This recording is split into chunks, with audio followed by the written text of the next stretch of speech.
Hey everyone, welcome to Pittsburgh International Raceway for my home event, Race 2 of the 5th round of the F1600 Championship. It's getting to be a mouthful. We yet again missed Race 1 due to a wheel falling off in qualifying. Remember in Montreal when we missed qualifying due to the left rear upright coming loose? Well, we thought we fixed it, but it was apparently a temporary job. And even though it held through all of the Mid-Ohio race weekend, it finally gave up this weekend in qualifying. The pin holding the bottom of the upright into the lower wishbone snapped because when we tried to reinsert it in Montreal, for some unknown strange reason, we weren't able to get it all the way back up in. So we tightened it as much as we could. We had a bunch of really experienced Formula Ford people look at it. They all said, as long as it holds, it's fine. But apparently that repair had an expiration date on it, and that expiration date came during qualifying. So fortunately, the spot where I lost the wheel was kind of not super fast. It sort of let go over the, you can see in the video here, it let go in the course of sort of quickly but gradually, so I was able to recognize that something was wrong, slow the car down, and keep things under control. So fortunately it was where it was, but there was plenty of runoff because when the wheel came off, it opened up the brake lines, and so when I hit the brakes, the pedal just went to the floor, so I had to let it coast to a stop. But I was able to do that, and we needed to replace a wishbone, a drive shaft, and a few other minor things, which should have been a relatively quick fix, but being the amateur mechanics that we are, we made a few mistakes, and so we had to sort of redo the repair over again, and we missed race 1. So we're here at race 2, my home race, trying to get back on track and continue the momentum that we had in Mid-Ohio. Let's take a look at qualifying. We're starting from the back yet again, since we didn't set a qualifying lap in race 1. However, in practice on Friday, we were 7th quickest in both sessions out of 20 cars in the field, and so I'm confident that I can make up a good number of positions during the race. Taking a look at the track, Pittsburgh International Race Complex opened in 2002, and it's actually where I started my karting career. I was their karting center's very first customer. I spent my summers in high school racing go-karts there in the karting center, and then I had my first Pro Mazda test there in 2005 on what used to be, well, what is now known as the North Course. Turn 2, after Turn 1, was a right-hander, made that sort of a Turn 1-2 chicane.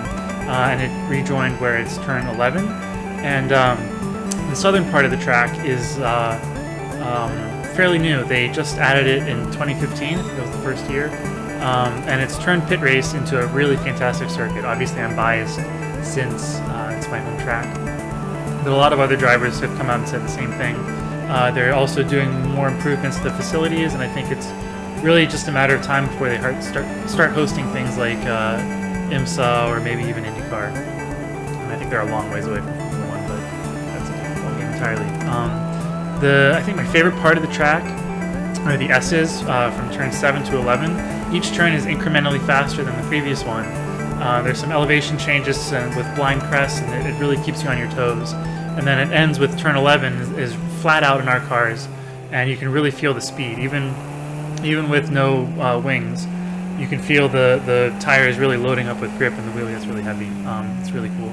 So with that, let's get lined up, take the start, and work our way through the field. So coming out of the hairpin, at the tail end of the field, trying to get a good start so we can get past these cars that should be much slower than us. At least a couple seconds. We have the 2 yellow Pelfrey cars in front of us, and the green flag goes, and we do not get a really good start. I moved to the inside to try to take the overtaking line. But I'm out of the draft, even though it's not really, we're not going that fast. So the draft isn't going to have a huge impact, but I'm just trying to get through the first corner here, see if we can get a good exit. I get alongside one of the Pelfrey cars. It looks like I've got them done.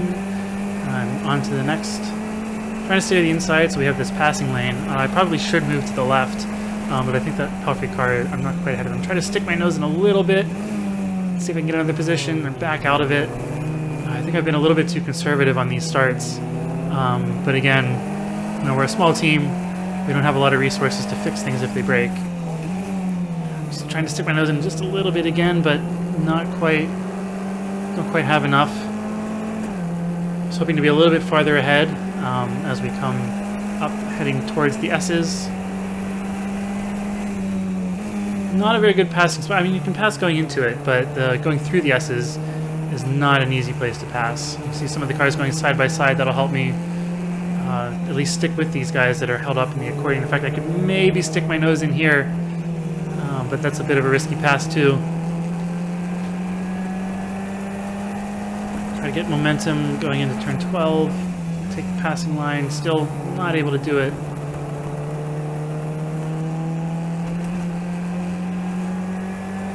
Flat out through the old turn 7, as I like to call it. I think that's turn 14 now. But maybe get a good run. The draft is working here.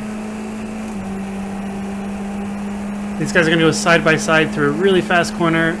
They get it sorted out. So we're going to try and use that loss of momentum in this car in front to pull it inside. And the revs are dropping. Something sounds wrong. I go in the power and there's nothing there. The car is just coasting. It's so frustrating. We had problems in qualifying. We missed race 1, and now in the first lap, almost completing the first lap, and we're out of the race.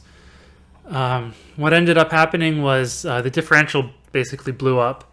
I'll throw some pictures up here, and you can see there's a chunk missing from the gearbox, and the ring and pinion gears are both really chewed up. And you can even see we've got a picture here of the whole differential housing.